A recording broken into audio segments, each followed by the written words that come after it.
Hi, everyone. Good morning. Anyone here from the West Coast like me?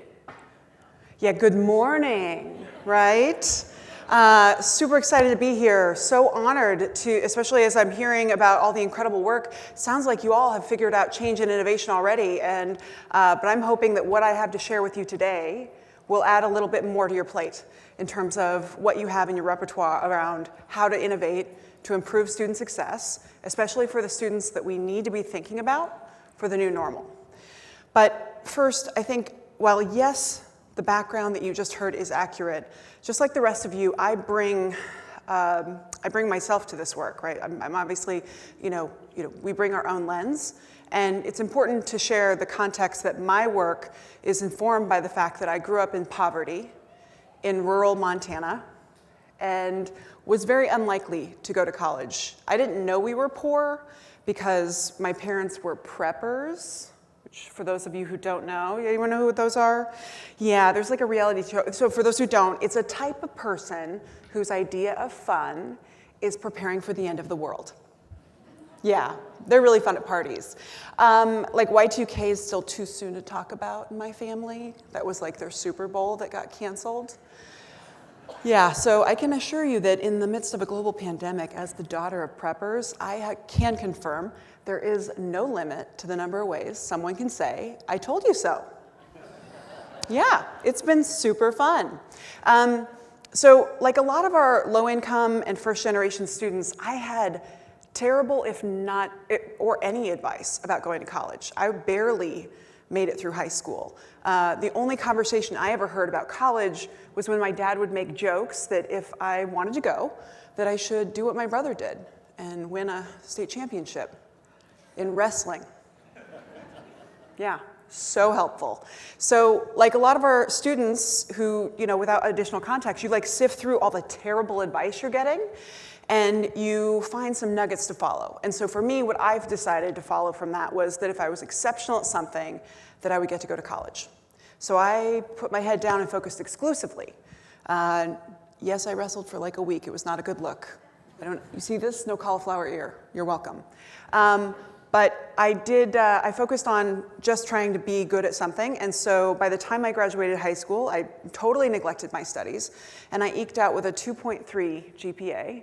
And I was an undefeated state champion in debate, though, which it turns out people aren't nearly as interested in mediocre students that can argue about it as they are Big Ten wrestlers. So that was an interesting lesson to learn at 18. So I had to figure out, where am I going to go, right? And so I stumbled to a community college. Thankfully, they let me in. But when I came to school, it was 6 hours away, which I always recommend. It's like just far enough to get away from your weird family, but you can get back in case your car breaks down. I showed up to community college and later to university with the same kind of perspective, which we need to think about with our students. And that is that I thought I'd been socialized my whole life to respect my elders. I thought these were the smart people. Fancy titles like Dr. So-and-so and Chancellor somebody what? And so I thought, when I give you all this information about me, I cannot tell you how hard it was to get financial information to give to the government from a prepper, right? Like I worked real hard. And so they had this financial information about me. And so when I receive a letter from my school that says you should take out X amount of dollars, for me it was $5,000. Now I'm thinking, that I've literally never seen that much in my life. It's the most money I'd ever seen. And so if you, the smart people, if you send me this letter, I think that's your advice. I think you're telling me what to do. You know more than me. And so I naturally assume that if I follow the yellow brick road or the choose your own adventure map that I'm handed, that naturally you'll keep an eye out, you'll let me know if I get off course, and it'll all work out. That's what our students think. They expect. We are socialized in society for a customer experience. And in education, we're uncomfortable with the word customer. But we have to recognize that when you're paying, especially when we're talking about college, that when you're paying a lot of money for something, we expect a certain degree of service. And so I naturally thought people would, keep me on track, but it didn't happen. At no point did an academic advisor ever reach out to me. I didn't know when to go talk to academic advisors. I hadn't been taught that skill of here's when the signal is that you go in and do this thing, and it wasn't required. So, and apparently nobody was watching. I took super interesting classes that had a little thing to do with my program of study, but not a lot. I later transferred, it's cute. I transferred, my credits did not, right? Because our systems are totally disconnected. It's so fun. Our students experience it all as if they are one person, but yet our systems are so disconnected, like we've never met each other. I'm so glad that you're all in this room today, though, right? K-12, higher ed, community, everybody. So I, barely get through. It takes me 7 years to get my bachelor's degree. 7. And I had 50 extra credits I didn't need and $50,000 in student loans. Best case scenario. Because the vast majority of our students who have that kind of experience don't complete. In fact, half of all the students who walk through the door fail out. But the problem is we think it's fail out. It's we who have failed them. Because what I had experienced when I was doing things like not going to meet with an advisor, following a choose-your-own-adventure map that was literally a piece of paper and not at all helpful, and no guidance about how to actually make decisions about this really complex academic journey, I also didn't go to office hours, because that sounds like a time when people are doing office work. We have coded language that you're lucky if you know it. What happened, what I was experiencing, is something that we all have to recognize that is underlying everything that we're going to talk about. And that is that it was perfectly designed to do this, because higher education was never actually designed around students. And so this is an important fact that sometimes people resist. It was actually never designed around students. It was originally designed around the faculty, because that was the only intellectual capital we had at the time when we formed universities. And we were mimicking a model from elsewhere. And over time, though, our design is really centered administration and essentially what we're being asked to do. The state board is asking for that. Okay, well, let's figure out how to do that. We at no point have the time to stop and take a step back and think, what does our student need in this situation? I wonder what their experience is. I'm going to work strategically on how I show up in this work. I'm going to spend time on the design of my day-to-day experience. You don't have that luxury because you're trying to be everything to everyone. This is across all of education. Now, some people are uncomfortable with this and they don't believe me, but the easiest example, and this is again just for higher ed, is that graduation happens, right? Where supposedly is something we care about. And yet, at every institution, when it's time to graduate, we at the institution don't know. The student has to tell us. And then when they do, we give them the reward of forms and paperwork. And lastly, we let them pay a fee. That is terrible design. We all now live in a world of user-centered design. Design thinking has spread around, right? Like, you all can reach in your pocket and pull out your phone, and food can show up that you don't even have to talk to anyone. You can reach in your pocket, and all of a sudden, a car takes you somewhere, and you don't even have to say anything, except if you want to seem relatable and ask how long they've been driving for Uber. You know? I mean, we know what good design is. We know when something was actually planned around us, and we know when it's not. And so I would argue that as we think about the new normal, one of the most important things we need to recognize is that students in the new normal have the lowest tolerance for bad design. And we absolutely have to think about what their needs are in society. They are going to make decisions based on the user experience. And so if we want them to be successful, we have to actually think about the booby traps, the landmines, all of the hurdles that were set because they are convenient for us on the administrative side of the house because we have X deliverable. But they are totally not designed around students.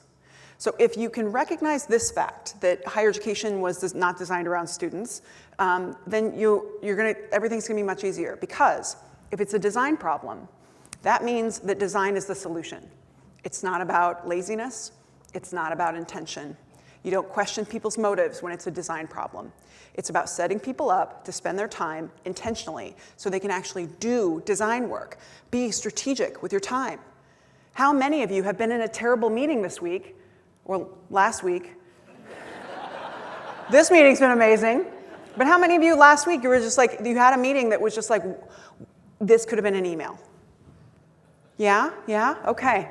Yeah, okay, well, the rest of you are lying. But that's okay, safe space here. So I'm gonna talk to you about why this is problematic for us and we really need to think about, especially as we think about the students of today and the future. And that is because every system is perfectly designed to get the results it does. So the data that you're frustrated by, it's actually perfectly designed to cause those kind of data results. And this is a problem because if you think about the future, we're gonna need to shift our design because the design of today is woefully insufficient for the students of tomorrow. And the students of tomorrow, as I mentioned, they're gonna make decisions based on experience. People are all freaked out about their enrollment numbers, but if you actually work on your design and make it work for low income, first generation, and students of color, and make it so that it's seamless, you're gonna be fine. And especially if you open your eyes to possibilities of other students and not thinking about students as a stereotype, 18 to 22-year-olds who are able-bodied and have lots of money and parents who tell them everything and are and they have khakis and they're exactly this idea of that 1950s model we had on a catalog. Those students still exist, but they are very much smaller. The real students of tomorrow are diverse. They are poor, they are older, they expect digital. Anyone who thinks that Zoom U goes away is wrong and will be struggling for enrollment. The institutions who are relieved to get back in person and just want to never turn on Zoom again, they will be in trouble. But I know that you know that because you work on technology, right? Like you're the folks who are actually the ones who are trying to convince the people on campus or back at the school that maybe, we don't have to use paper all the time just for that, right? So the students in the new normal, the other things we need to recognize about them is they want bite size. They don't want the full meal deal. If we have to walk through the door of being enrolled and count as a student for someone to actually gain learning, that's not going to work for them. A lot of them want a course, maybe a little bit of maybe a badge, a certificate, a little bit of this, a little bit of that, right? And the universities are really uncomfortable with this. It's already happening where our consumers are going to Coursera and all these other places to get courses, right? They're already doing it, but we're like, no, they'll come back. They'll arrange childcare. They'll actually drive across town and park just so they can sit in a room and listen to something that probably could have been a podcast. They're going to do that. I promise. They're not. Because, I just want to also acknowledge, congratulations on wearing hard pants. You all look great. It was hard, right? Look, I see some shoes that don't look like they're just, for me, it was yoga pants and sneakers, right? There was no yoga. There was not. So we all lived through the last 2 years, and you were able to innovate and adapt, and you deserve the confidence that you've earned in that time. And we're going to need it for the path ahead, but the students in the new normal, they also went through that. So they're not going to, all of a sudden black out and not remember that it's possible to do things in a way that's different. So the other things that we need to know about these students is they expect that we take equity seriously because it's 2022. They expect that we think about sustainability because it's 2022, right? So these students are a little bit different. I would just say in general, the headline here is, if you want, for institutions in if you think about higher education and what they're going to be needing in the future, they have to expand their idea of who their students are. And if they don't just think about them, but they actually make sure that their systems and their process actually works for people who are like that, they will be in great shape. Because a lot of institutions think they're going to market their way out of an enrollment decline. That is not the case.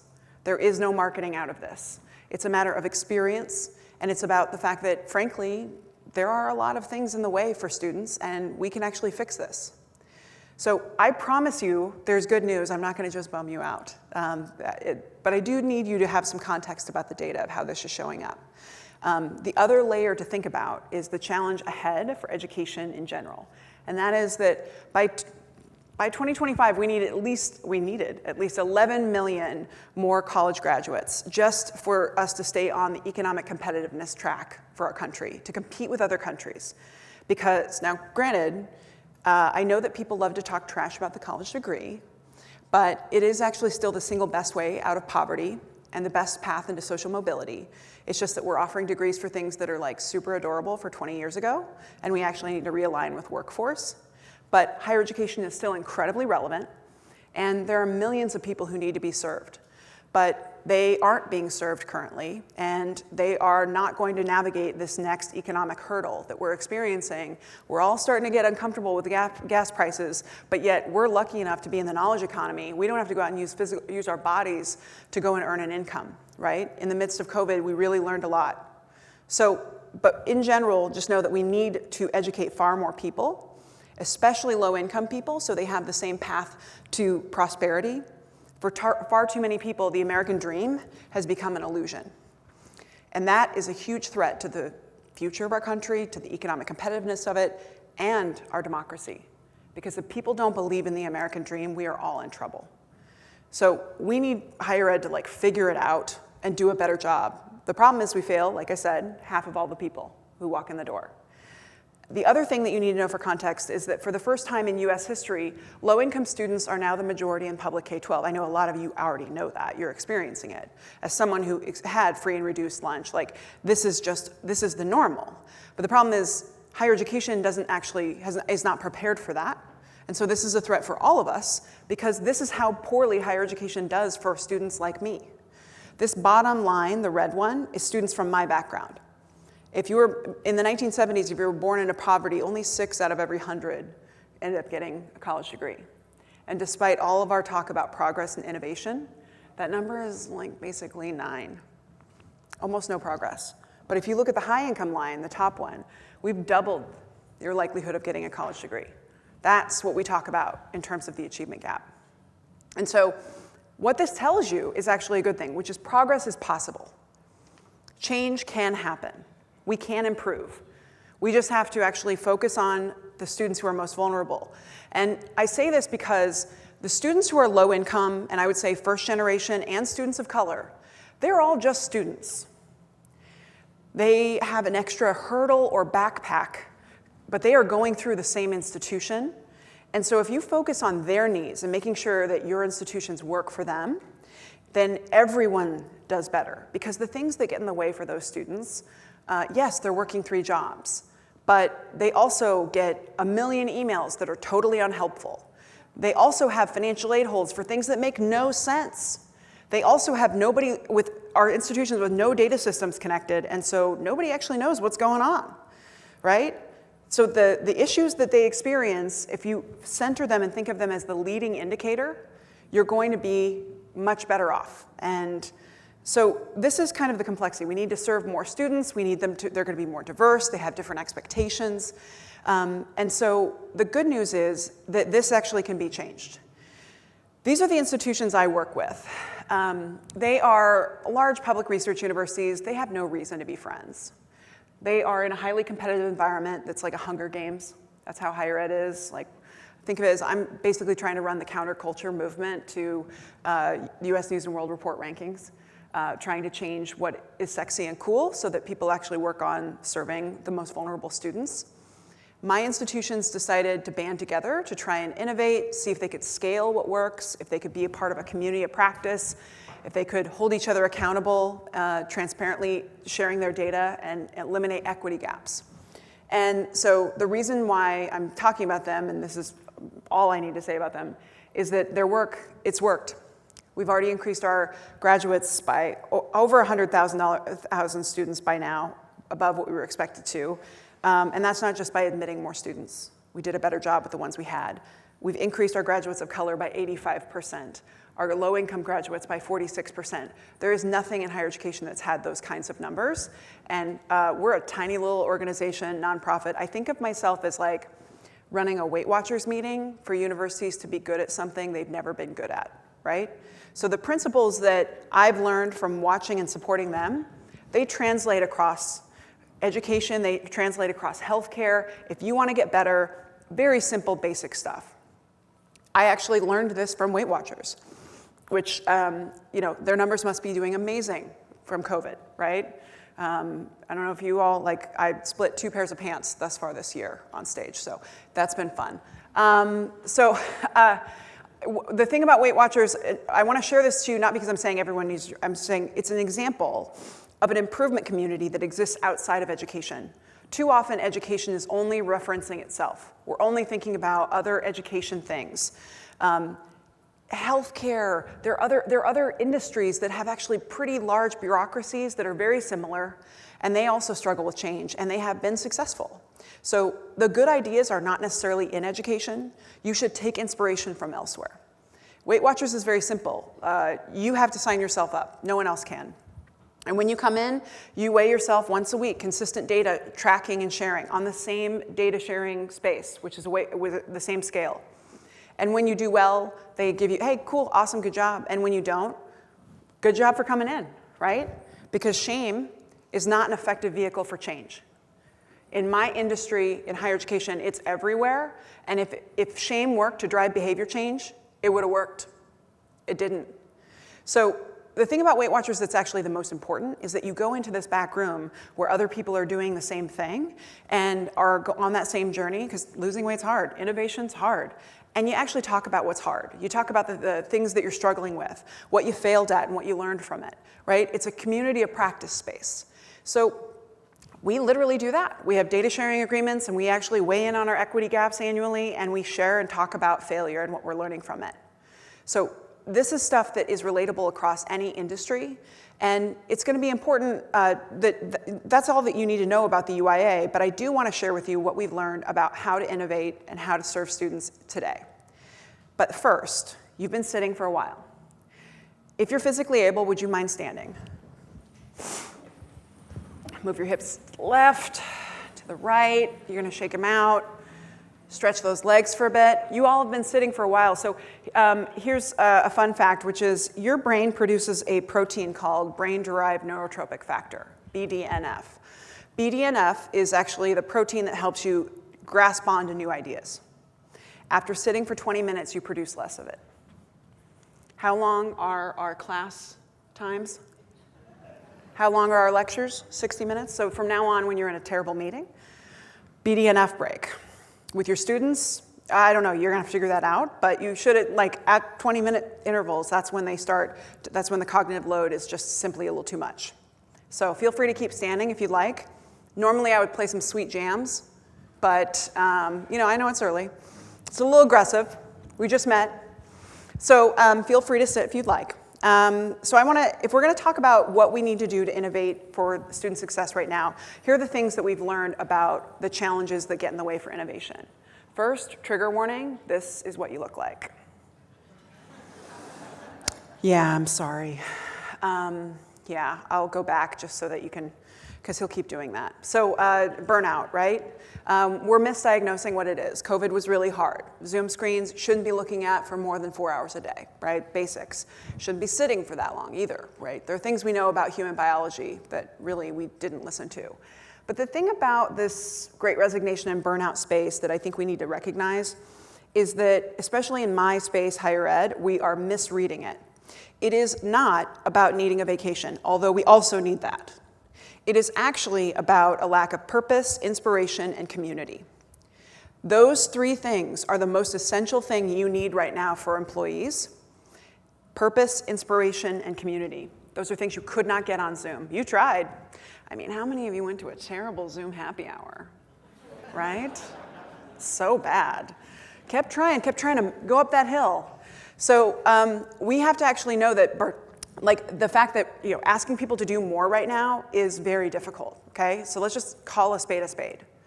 But I think that all the rest of what I talk about, you need to know that the work that we do, you have to build it. Start from the beginning, planning that all your change work, any new initiative, any new technology you're bringing in, start thinking about how you can embed or build it around purpose, inspiration, and community. And change is actually going to be a space that people go to because it feels good, it feels fun. It's not that terrible meeting without an agenda. It's actually a space that feels collaborative. And there's a way to do it that doesn't cost any money, and I will make sure to give that to you. So the second thing beyond that is that this is how we looked before COVID. Education and higher education have a very problematic belief system. If I give you more work, your plate will expand. If you do good work, congratulations, more work for you, right? So the most effective people are the most overburdened. This is a problem. We have to actually restructure how we think about work, and that's not something HR is equipped to handle on its own. They do not have the innovation capacity necessary. The reason everyone cannot hire right now is not just because you need to pay more money. We have to fundamentally restructure the position descriptions one by one in our institutions. We have to rethink what things are possible virtual versus not. We have to also be open to actually listening to our employees to understand what needs to shift. And if you think HR has the innovation expertise and background necessary to do that without your help, then you're wrong. So this is going to require us all to think about how we restructure and redefine work. The other part that higher ed has that I'm not as positive that K-12 does, but I've seen some of it, so I know I'm not totally wrong, which is when we have a new initiative or strategy that needs to happen, what we do is we find a retired person and we bring them in at 0.49 instead of actually staffing that work. I have nothing against retirees. They're some of my favorite people. But if you think about decades and decades and decades of not staffing work, and always begging, borrowing, and stealing from someone who isn't full-time, our org charts have not evolved. And that is a part of this burden, is that we think our structure is like 1952. It's not working, and so we have to actually be honest about those things and talk about it if we're going to try and address it. The other thing that gets in the way, if you have any of these problems and you actually want to solve them, is that this is what it's like to try and ask for help. In my sector, at least, where it's highly competitive. I don't feel like K-12 is as bad, where we really focus on our headlines and bragging and telling you about here's what I've accomplished. I personally don't care what you've accomplished if you've done it once. I only care if you have helped someone else replicate it, and I want to know what you learned from that experience and how you coached them. That is worthy work. My sector has a toxic kind of posturing that makes it so we aren't really candid. We don't talk about failure. And so what we do is we force other people to repeat our failures, because every campus has a multi-million-dollar failure that we don't talk about. And students are the ones who are going to write those checks. And so we have to change and create social safety around talking about failure. We have to actually change our values so that our culture is actually giving us what we need to support innovation and change. And I would say that that's why I know that there are communities of practice that are supported here. And I'm so glad that you're part of them, because that is actually how you get through this. It's about coming together around two things. The two reasons I think you should collaborate: shared problem or big goal that we want to work on that I can't do alone. Those are really good reasons to bring people together. And I would say that in my sector, what I know is true is that we have the exact same problems, because our design is pretty much the same. We're all the Harvard of something. No, we're not. But we tried. And we have all the same offices, and we have pretty much the same structure. That's why we all have a bursar, and nobody knows what that is. So we have to actually create conversations around culture. And this is something that you can do by just creating social safety and starting to talk about it. So this is the other thing. I go to college campuses a lot, and people are always trying to show me what they're doing. And this is what it looks like when I walk on their campus. Just giving it the business, just trying so hard, and bless their heart. If you guys have been in the gym where you see somebody doing this is what it's like to walk onto a college campus and you see, I'll go back. So we start new things. We bring in a new technology. We don't set up a plan.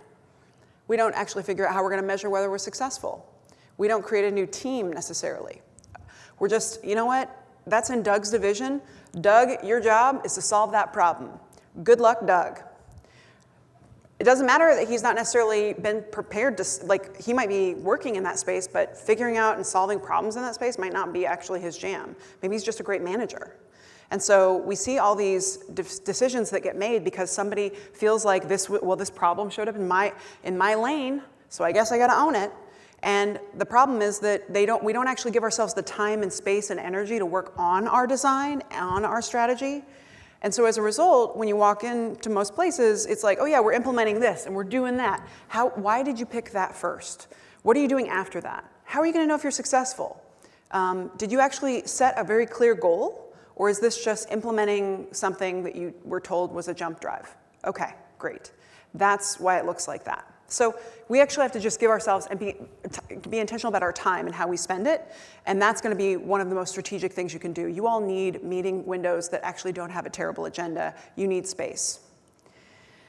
The other piece that really is getting in the way is that the design of how we structure our work is based on this assumption that we are, K-12, all right, great, you're going to do that, and then boom, career the rest of your life.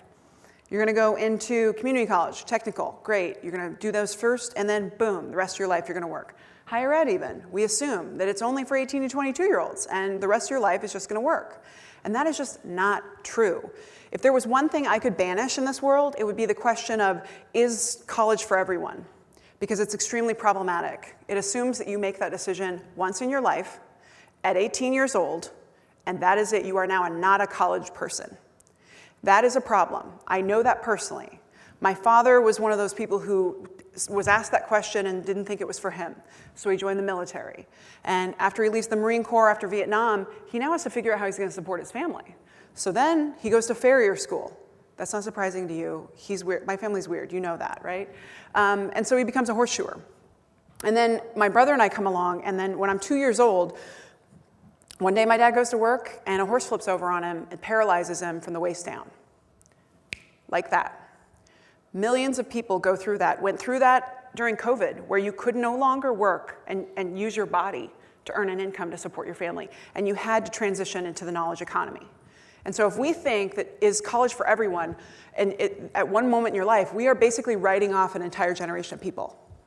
Thankfully, my dad cashed in his GI Bill, and he actually went to Montana State University and got a bachelor's in computer science. Now, things are a little more complicated when you're in a wheelchair in terms of work, so it didn't change like the economics of our household that much.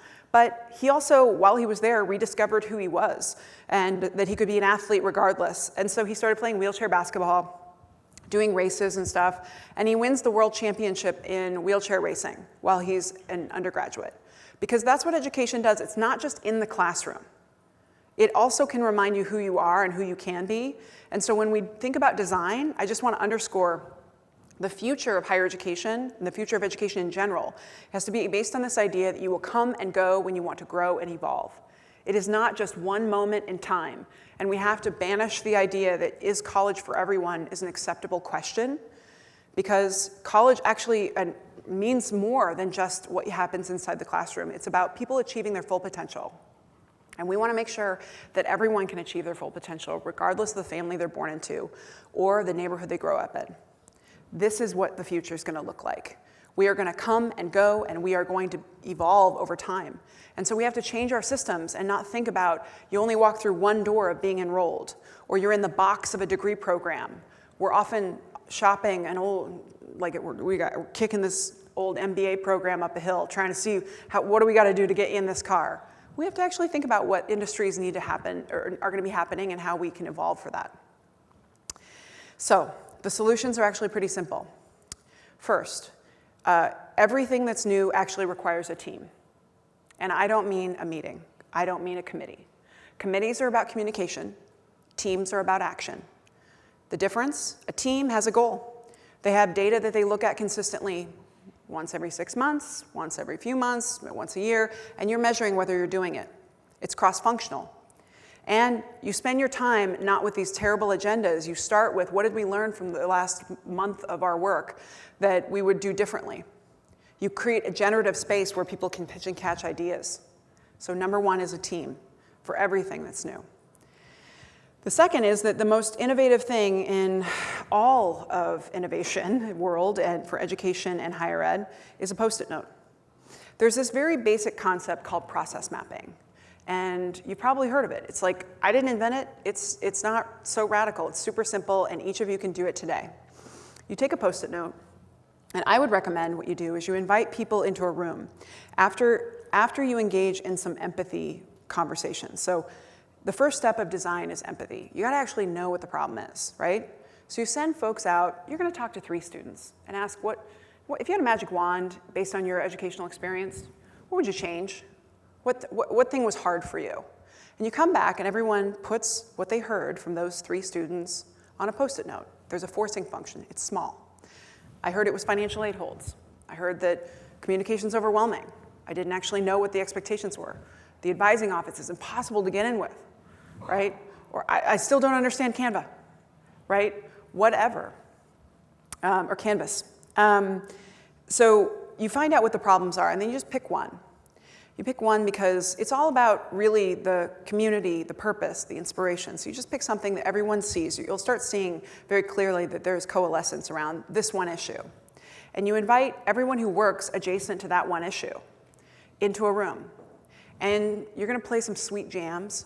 I recommend like 60s, 70s soul music, right? Like September is a great way to start the day with the song September.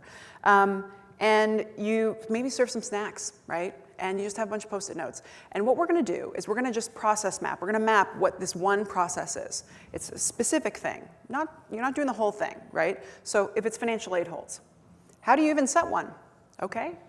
We start putting up, what do I think I set one? And then when a student gets a financial aid hold, what is their experience? So they get an email? Okay, great. And then what do we expect from them? You start like mapping out the expectations and also what's really happening in the institution.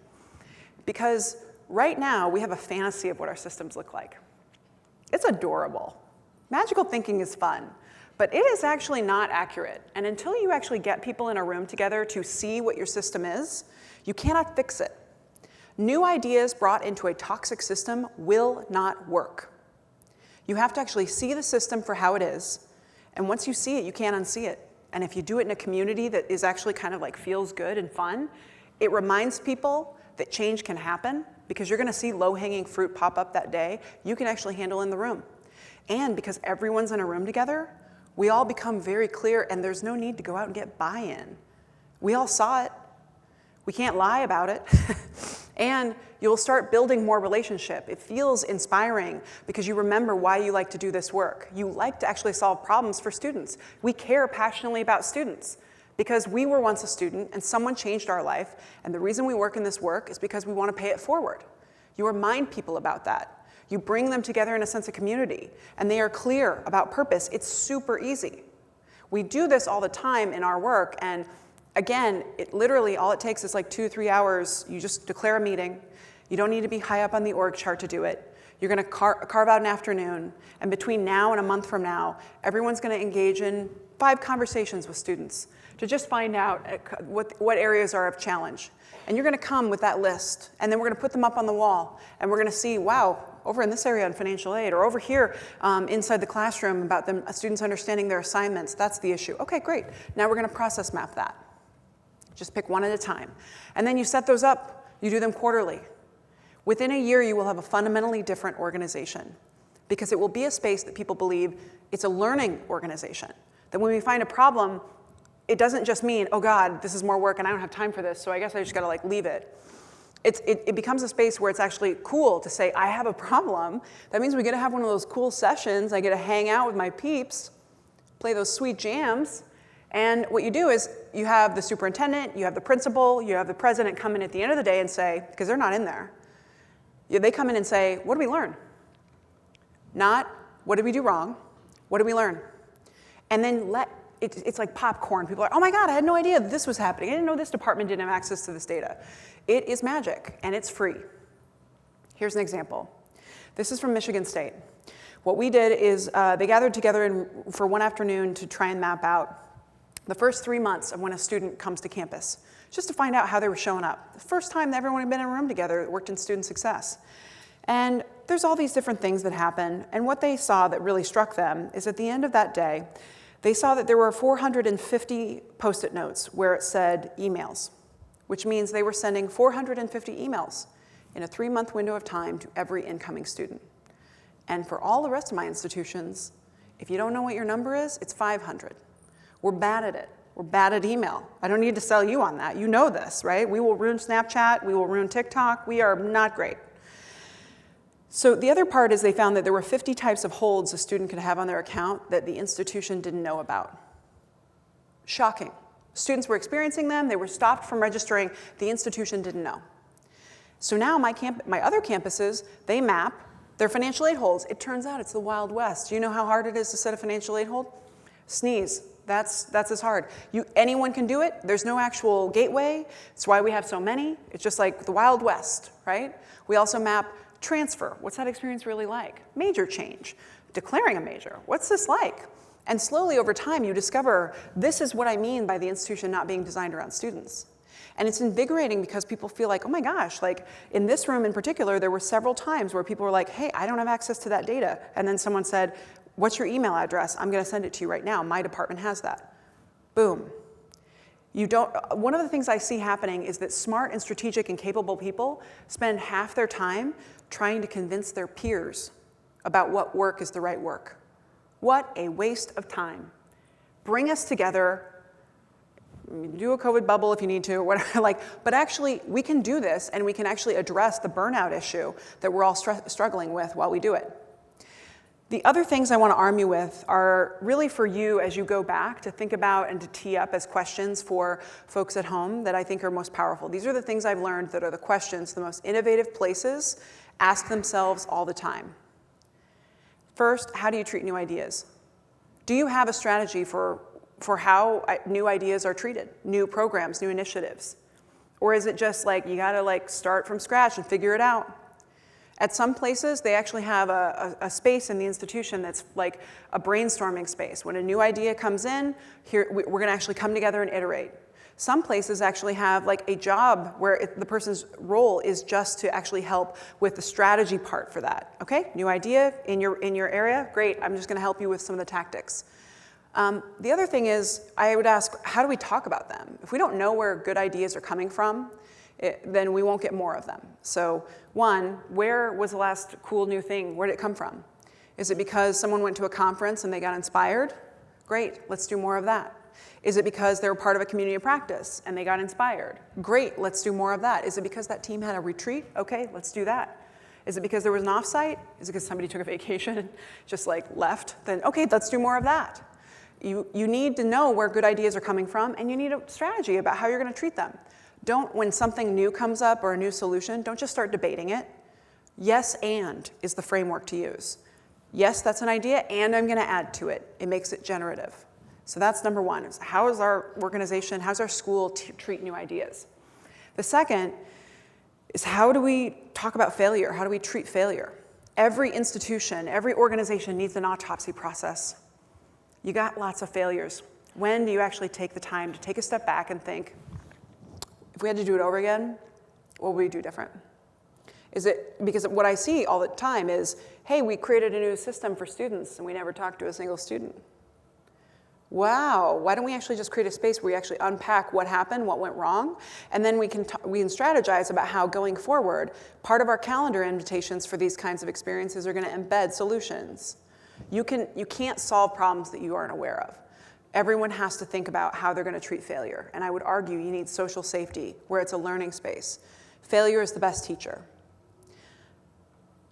The other last piece is habits. Think about the goal that you're being asked to deliver, the outcome that you are responsible for, especially when we think about how we evolve and serve our students in the new normal better. And I want you to go back to your team, and I want you to ask this question. If we were the kind of organization or group or people who actually accomplish that, what kinds of habits would we have? You will not be able to accomplish what you need to by doing it sporadically. You need systems. And systems are actually just habits for organizations. Systems and process, right? That's another word for it. We have, in my world, commencement. We have the first day of term. We have spring break. We have once a year people go on a retreat. What kinds of habits would you have if you were successful? How often would you look at your data? What kind of data would you look at? How often would you meet? What kinds of agendas would you have? You actually engage in a brainstorm together about the kinds of habits that would set you up to be successful. Because I know that you have important things that you're being asked to do, and there are big goals. But you will not rise to the level of your goals. You will only fall to the level of your systems. And that's habits. So if you want to accomplish things, if you want to change things, which I know that you do, we have to take a step back and actually work on our work. And I would ask that you consider canceling a meeting next week, or emptying an agenda and just saying, we're going to actually just create a brainstorm space. You can also abolish committees. Did you know you could do that? Nobody disappeared. It just literally was fine. And also, if there's someone who's a wet sock who's a part of your committee, you can just uninvite them. And if you don't know who the wet sock is, I mean, I didn't say it. So I just want to arm you with the kinds of questions that will help you as you think about how to innovate and how to adapt for your students now and in the future. I hope this has been useful for you. Generally, with what I share, sift through and find the stuff that served you and ignore everything else. But the last thing I would tell you is that you heard a bit about my story, and it sounds rough and bumpy, but I will tell you I wouldn't change a thing. Because every month when I pay my student loans, it is an instant gratitude practice. Because it reminds me that it was totally worth it. I remember being terrified that it wasn't going to work out for me. And I was afraid to bet on myself, and I did. And it's every month a reminder to bet on myself. And so higher education changed my life, and I wanted to change the lives of millions more people. And I know that this has been about higher education, but I feel like it's really useful for education, for K-12, to see how we wrestle with things and to know how much we have in common. So I hope it has served you today, and I just thank you for the opportunity.